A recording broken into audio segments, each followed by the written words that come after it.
Boa noite a todos. Sou o Daniel. Já estou há algum tempo aqui nessa casa, né? Já tenho o prazer de estar aqui. E hoje o tema que foi escolhido para a gente ter uma conversa, né? Foi uma passagem que Jesus costumava falar, aonde ele dizia para as pessoas o seguinte: vá e não peques mais. Pode parecer palavras simples, né?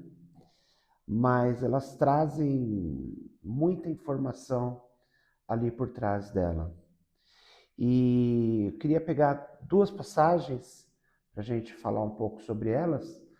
Uma delas é muito conhecida, né, que está no Evangelho de João, no capítulo 8, quando os fariseus, para testarem Jesus, levam ali uma mulher adúltera, né?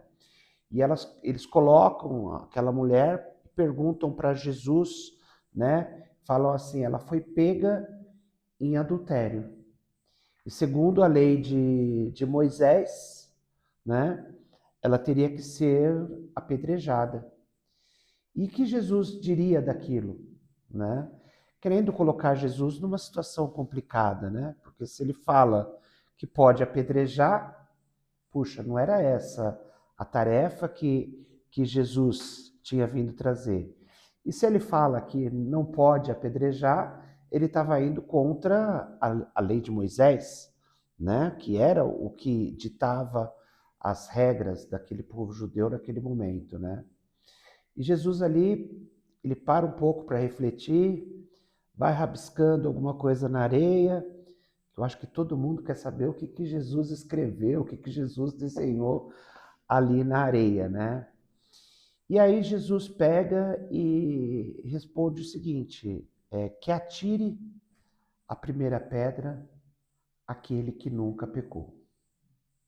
E aí aqueles que estão ali começam também a refletir, né?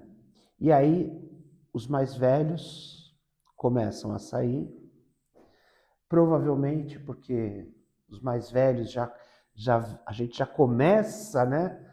Quando a gente vai envelhecendo, a gente já começa a fazer uma análise da nossa vida, né? O que fizemos da nossa vida, né? E nessa análise, se a gente faz uma análise séria mesmo, a gente vai ver que ao longo da vida a gente cometeu muitos erros, né? Tanto que é muito normal a gente ouvir alguém falar assim: ah, se eu tivesse meus 20 anos, né? Ah, se eu pudesse voltar no tempo, quantas coisas diferentes eu faria, né? Isso já é uma ideia de que a gente começa a ver, fazer uma análise da nossa vida e ver aonde é que estamos errando, né?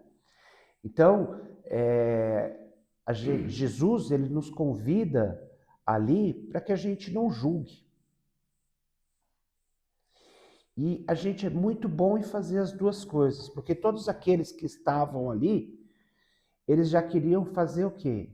Eles não queriam só julgar, né? Mas eles queriam executar também. E a gente tem que parar e pensar, será que nós também estamos fazendo isso? Será que nós estamos julgando ou será que a gente está deixando para Deus, para Jesus, que eles é que julguem? Então a gente vê hoje muitas coisas que acontecem nesse mundo e quando acontece a gente muitas vezes julga, sem muitas vezes conhecer amplamente os fatos. A gente julga e muitas vezes a gente já condena também, né? Muitas vezes a gente já quer que aquela pessoa pague. E muitas vezes a gente chega até ao ponto de querer a morte daquela pessoa, né? E Jesus ali não quis nada disso. E aí depois Jesus pergunta para essa moça: cadê aqueles que te acusam? Cadê aqueles que te condenam? E ela fala: não sobrou ninguém. E ela fala que ela não foi condenada. Naquele momento, então, né, Jesus poderia condená-la pelo que ela tinha feito de errado. Mas Jesus também não condena. Ele também fala que não vai condená-la. E é aí que a gente tem que começar a prestar atenção no que Jesus fala depois. Porque quando Jesus fala que não condena, poderia dar a impressão, né? Então, vamos fazer errado, né? Vamos continuar errando, porque não vai ter problema. Só que Jesus fala para ela o seguinte: eu também não te condeno, vá e não peques mais. Ou seja, Jesus não condenou. Mas Jesus deu ali uma oportunidade para ela, para que ela comece a repensar a sua vida. O que eu estou fazendo da minha vida? O que eu estava fazendo e aonde isso iria me levar? O que será que teria acontecido com essa moça se Jesus não estivesse ali? Provavelmente ela teria sido apedrejada. Então, isso nos faz refletir que os prazeres que a gente tem na vida, será que valem a consequência? E Jesus nos convida a refletir sobre isso, para que a gente comece a pensar nos nossos atos, que todos os nossos atos, eles têm uma consequência. A gente muitas vezes pode escapar de uma lei humana, temos advogados e a gente vai, né? Mas da lei de Deus, os nossos advogados são as nossas ações. É aquilo que a gente pratica, aquilo que a gente faz, que está, né, nos protegendo. Então, quando Jesus convida aquela moça a não pecar mais, ela tem que começar a fazer uma reflexão, assim como nós, né? Então, quando a gente vai dormir, por exemplo, o que será que eu fiz do meu dia? Será que eu tratei a todos com respeito? Será que eu cometi algum erro? Porque a gente também não começou, muitas vezes, a fazer alguns erros, a gente não começou hoje de manhã a cometer esses erros. Muitos dos erros que a gente comete, a gente já vem cometendo esses erros há séculos, há milênios. Então, nesse momento, para a gente parar com os nossos erros, não é tão fácil. Mas Jesus sabe disso. Deus sabe disso. Que a gente muitas vezes não consegue virar a chavinha e falar assim: a partir de amanhã eu não erro mais. Bom seria, né? Bom seria que a partir de amanhã todas as minhas decisões fossem acertadas, mas não é. E para a espiritualidade nos ensina que é agradável a Deus quando a gente começa a combater essa necessidade, esse desejo que a gente tem de fazer as coisas erradas. Isso está no livro dos Espíritos, né? Quando o Kardec pergunta aos Espíritos qual que é, né, a maior virtude do homem, né? E logicamente a maior virtude de todas é o amor, né? Mas ele fala também que quando você começa esse processo que a gente chama de reforma íntima, quando você começa a errar, e aí você fala, puxa, errei de novo. Quando você erra e você vai ali e pede o perdão para a pessoa que você errou, ou pede perdão para Deus, né? Quando você começa a se comprometer a não querer mais fazer aquilo, né? Isso é agradável a Deus. Deus entende isso. Porque vamos imaginar que a gente vai amanhã, não, nós vamos, no final do ano dá tempo, né? Até o final do ano, a gente vai tudo participar aqui da São Silvestre. Vamos lá para São Paulo, vamos correr 15 quilômetros. Se eu correr 15 metros hoje, eu já estou com a língua para fora, né? Vamos tudo para UBS, né? Mas quem sabe, se começar com 5 minutos, 10 minutos, né? Daqui um mês eu já estou correndo 1 quilômetro, quem sabe até o final do ano eu já não esteja correndo aí os 15 quilômetros. É treino. Esse processo de reforma íntima também é treino. Então você fala assim, puxa, amanhã eu não vou falar mal de ninguém. Aí às 7 horas da manhã você acorda, tá bom? Nem sonhar você não sonhou. Né? Dá 8 horas, você fala, opa, tô conseguindo. Né? Dá meio-dia, você fala, puxa vida, já não consegui. Mas é um treino. Vai chegar uma hora que você não está mais falando mal de ninguém e você não percebe isso. Muitas vezes são as pessoas que estão próximas de você que percebem a sua mudança. Porque para você vai sendo uma coisa gradativa, vai sendo uma coisa natural. E aos poucos a gente consegue colocar esse processo de reforma íntima na nossa vida. Agora, a gente não pode estabelecer metas impossíveis, né? Coisas que dificilmente a gente vai conseguir alcançar. Então, como dizia Chico, é um passinho de cada vez. A gente vai caminhando devagarzinho, né? Deus não tem pressa. Deus nos deu a eternidade. Deus nos deu essa possibilidade da gente reencarnar, né? Que a gente fala, puxa, eu não posso voltar mais a ter 20 anos, mas Deus vai nos dar uma outra oportunidade de viver, né? E fazer as coisas diferentes. Quando a gente se propõe a fazer essa reforma íntima, foi o que o Chico falou. O seu livro, o que está escrito, já não dá mais para apagar. Ele está escrito. Mas como que você vai continuar escrevendo esse livro daqui para frente? O que é que você vai querer constar nesse livro?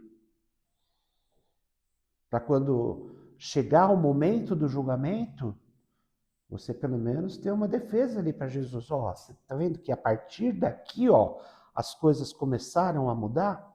Porque a partir daqui eu me conscientizei. E é isso que Jesus quer. Que a gente se conscientize. Né?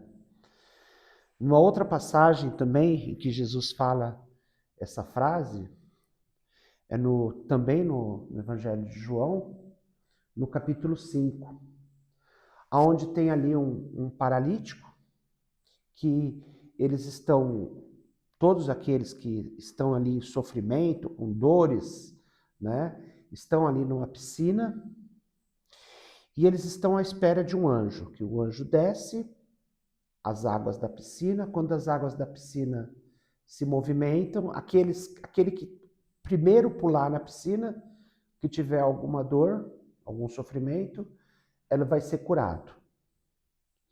E aí Jesus chega ali, cheio de pessoas, né? E vê ali um deficiente, um paralítico. E Jesus pergunta para ele, você quer se curar?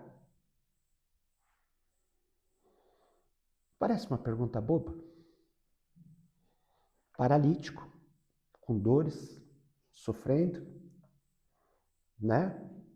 Numa piscina que cura as pessoas, e ele ali, perto da piscina. Será que ele quer se curar?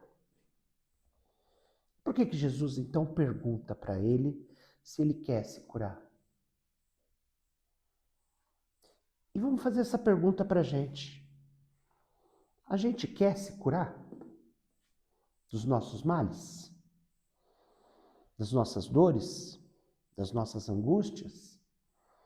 Agora, o que a gente tem que fazer para que a gente possa nos curar? A gente tem que mudar o nosso comportamento.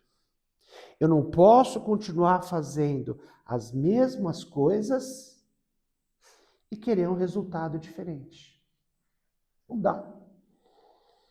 Para que eu tenha um resultado diferente, eu tenho que também começar a fazer coisas diferentes. E aí? Será que a gente quer se curar? Parece uma pergunta boba agora, né? Então, quantas vezes a gente fica em sofrimento, né?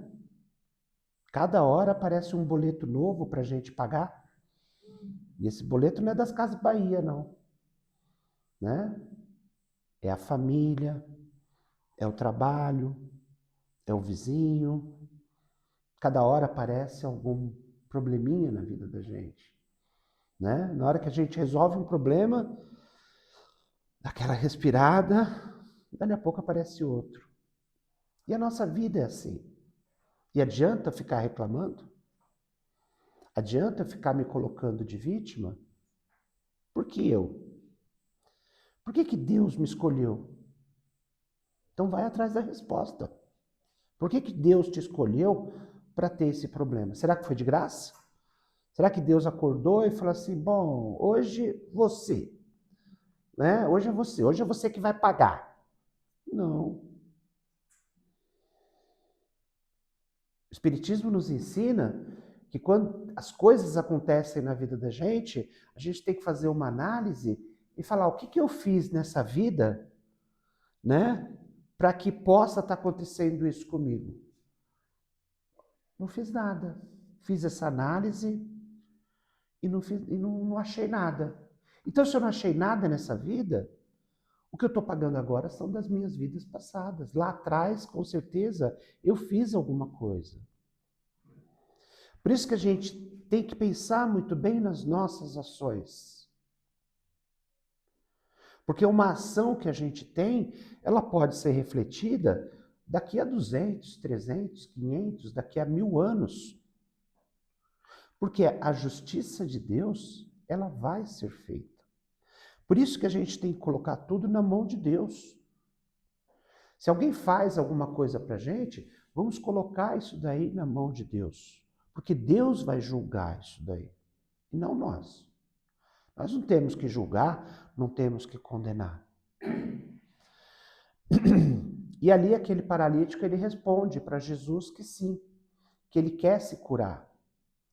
Só que ele não tem ninguém que coloque ele na piscina quando o anjo aparece. E quando ele começa a se rastejar para ir na piscina, já vem alguém e consegue pular na piscina antes dele. Então ele não consegue. E já há 38 anos que ele está ali com aquele sofrimento. Jesus se compadece dele. E aí Jesus fala para ele pegar o leito dele e ir embora. E ele se levanta, ele pega o leito dele e vai embora.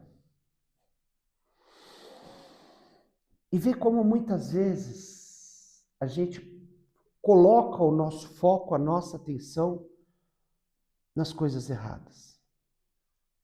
Porque Jesus faz isso num dia de sábado.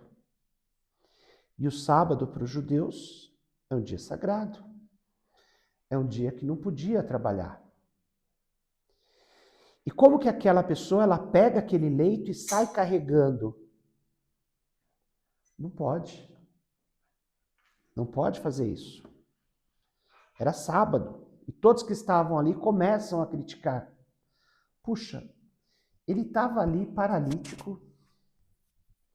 Ele estava ali paralítico. Conseguiu voltar a ter a saúde dele. E aquelas pessoas que estavam ali não se focaram nisso. Não se focaram na graça que foi Deus, Jesus, salvar aquele homem. Se concentraram que aquele homem não podia estar ali carregando aquele leito num dia de sábado. Novamente, no que nós estamos focando as nossas atenções, os nossos julgamentos? Será que a gente não precisa ver a essência da coisa? Como que ela é? Analisar com calma, com frieza? Né? E ali forma uma multidão e Jesus faz o quê? Jesus sai de fininho. Só que depois Jesus vai para o templo e encontra esse rapaz. E aí Jesus fala para ele: vá e não peques mais. Só que agora Jesus complementa um pouquinho mais. E ele fala: vai, não peques mais, porque senão muitas coisas ruins poderão te acontecer. Ou seja, é aquela velha história. A gente muitas vezes sofre porque essa dor, ela vem de circunstâncias que nos dão prazeres, que nos dão alegria. Vamos pegar, por exemplo, alguém que fuma. Quantas pessoas morrem por dia, por mês, por ano, por causa dos cigarros? Muitos daqueles que fumam sabem que aquele cigarro vai trazer um prejuízo para a saúde dele muito grande. E aí a gente pergunta, né? Mas por que eles fumam? Né?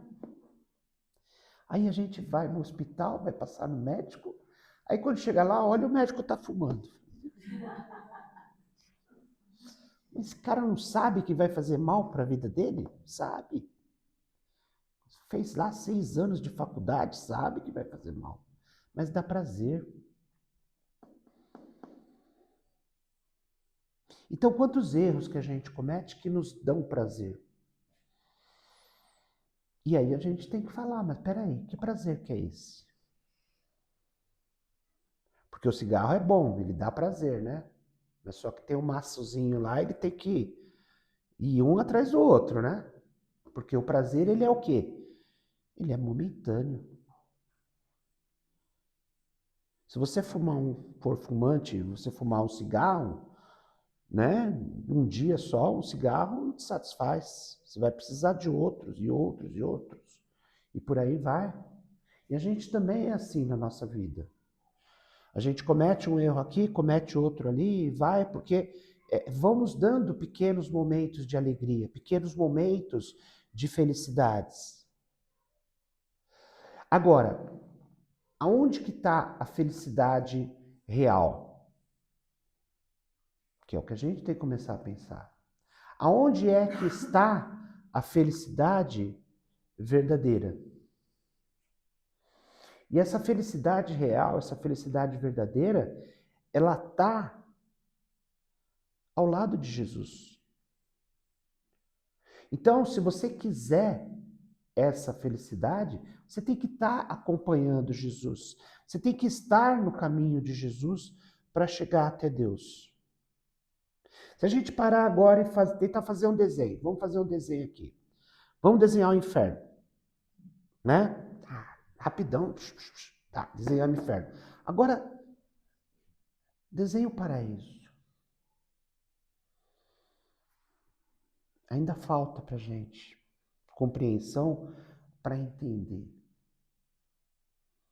Deve ser uma alegria tão grande poder estar ali frente a frente com Jesus, com Deus, que a gente não tem nem, né, o que falar. Pessoas que tiveram o prazer de conhecer Chico Xavier falam que só de chegar próximo de Chico, as pessoas já começavam a sentir uma alegria, uma emoção por causa da aura de Chico Xavier. Se Chico Xavier já tinha todo esse, entre aspas, poder, imagina Jesus. Imagina Deus, né? Essa é a felicidade eterna. Essa é a felicidade que a gente tem que se propor a buscar. E agora vem aquela perguntinha, né? Que Jesus fez. Você quer se salvar? Você quer se curar? A gente vive numa zona de conforto, onde a gente vai fazendo as coisas, está tudo bonitinho, está tudo arrumadinho. Só que a gente tem que mudar as nossas ações. O fato de nós estarmos aqui hoje, né, já é um indício de que a gente está procurando algumas mudanças, né? Como que a gente pode mudar? Aquele rapaz ficou, rapaz não, né? Já era um senhor, ficou 38 anos em sofrimento. Puxa, será que não tinha ninguém para pegar ele ali e jogar ele na piscina na hora que aparecesse o anjo? Cadê a caridade de todos que estavam ali? E aí a gente pensa, né? Mas por que será que ninguém jogava ele na piscina? Porque só o primeiro se curava, né? E muitas vezes a gente está pensando unicamente, exclusivamente em quem? Em nós. Estou pensando em mim. Eu preciso eu me curar. Eu preciso eu me salvar. Os outros, depois, né? Então a gente precisa começar a abrir mais a nossa mente. Não adianta eu me curar e todos aqueles que estão ao meu redor continuarem doentes. A gente vai acabar adoecendo também. Então todos precisam curar, todos precisam ter a oportunidade. Nas nossas orações, a gente faz orações, né? Coloca lá o nome do irmão, coloca o nome do filho, do pai, da tia, do tio, do primo. Mas espera aí, são só esses que precisam de orações? E aqueles que estão em dificuldades maiores? Eles também precisam, né? Mas muitas vezes a gente nem dá importância. Para a gente, eles não significam, mas para Deus significa, porque é um filho de Deus, né? Então a gente tem que começar a refletir. A gente não pode se martirizar, né? Ah, puxa, eu errei tanto, então agora eu não tenho mais salvação. Tem. É daqui para frente que começa a importar. E a gente tem que assumir esse compromisso. Não pode ser que nem o regime, né? Na segunda-feira eu vou começar o regime, né? Então, até segunda-feira, hoje é quarta ainda, né? Puxa, dá para comer bastante. Dá para se esbaldar. Na segunda eu começo a fazer o regime. Não, essa nossa mudança, essa nossa transformação, ela tem que começar agora. Porque senão vai ser que nem o regime. Ah, na outra segunda. Outra segunda. Então, em 2026, no dia 1º de janeiro de 2027, aí eu prometo que eu vou mudar. E aí a gente vai postergando. Quantas coisas a gente já não postergou na vida da gente? Quantas oportunidades a gente já, né, não deixou passar? Né? Então a gente tem que se propor a fazer essa mudança. É fácil fazer essa mudança? É fácil fazer a reforma íntima? É extremamente difícil, gente. É extremamente difícil. Mas a gente precisa ter perseverança. A gente precisa ter fé. A gente precisa entender que a gente sair dessa zona de conforto vai trazer uma dor, vai trazer um sofrimento. Mas esse sofrimento, ele vai também trazer no futuro uma felicidade real, uma felicidade verdadeira, que é a que a gente tem que procurar. Não é essa momentânea. Porque aqui, nesse planeta de provas e expiações, a gente vem para resgatar, né? Então a gente precisa o quê? Precisa mirar o que, que eu quero lá na frente. Né? A gente muitas vezes faz isso, né? Na vida profissional, na vida pessoal da gente. A gente olha lá para frente e fala o que, que eu quero daqui a 10 anos, daqui a 20 anos. E como espíritos, o que, que eu quero daqui a 300 anos? O que, que eu quero daqui a 500 anos? Porque somos eternos, então temos que começar a pensar assim também. Então as ações, boas ou más, que a gente está fazendo hoje, elas vão se refletir lá na frente.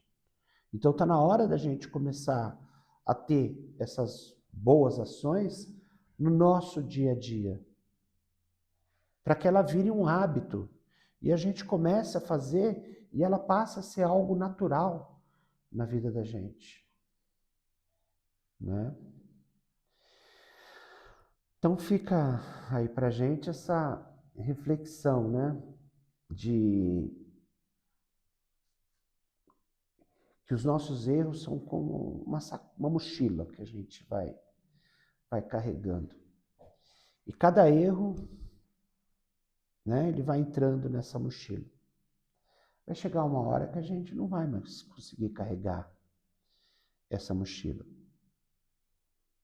Então a gente precisa fazer o processo contrário agora. É começar a tirar esses erros, né, da mochila, para que essa mochila comece a ficar mais leve e que a gente consiga caminhar melhor, né? Então a gente tem que procurar fazer essa reflexão aí ao longo da semana, para que a gente possa dar início aí, né, quem ainda não começou, a esse processo de reforma íntima. Muitas pessoas desistem da reforma íntima. Começa a fazer, né, e aquilo que eu falei para vocês, não é um processo fácil, é um processo doloroso, né? Eu lembro que eu fui convidado para ir para vários centros espíritas, eu não ia. Era convidado para a igreja evangélica, eu não ia. Eu era convidado para ir para a igreja católica, também não ia. Porque eu sabia que o dia que eu fosse para um desses daí, eu teria que parar de beber minha cervejinha, né? É o prazer. São prazeres que a gente escolhe que são incompatíveis, né? Então a gente tem que fazer uma escolha. O que você escolhe? Aí depois, lá na frente, a gente não pode falar que, né, não sabia. A gente sabe das escolhas que a gente faz. Muitos dos erros que a gente comete, muitos deles, às vezes, a gente é até meio que assim, inconsciente, é meio natural, faz parte da vida da gente, do dia a dia. A gente faz aquilo e nem percebe. Mas muitos, a gente tem plena consciência que está errando e a gente continua errando, né? Obrigado, gente, se alguém quiser fazer algum comentário aí, estamos abertos.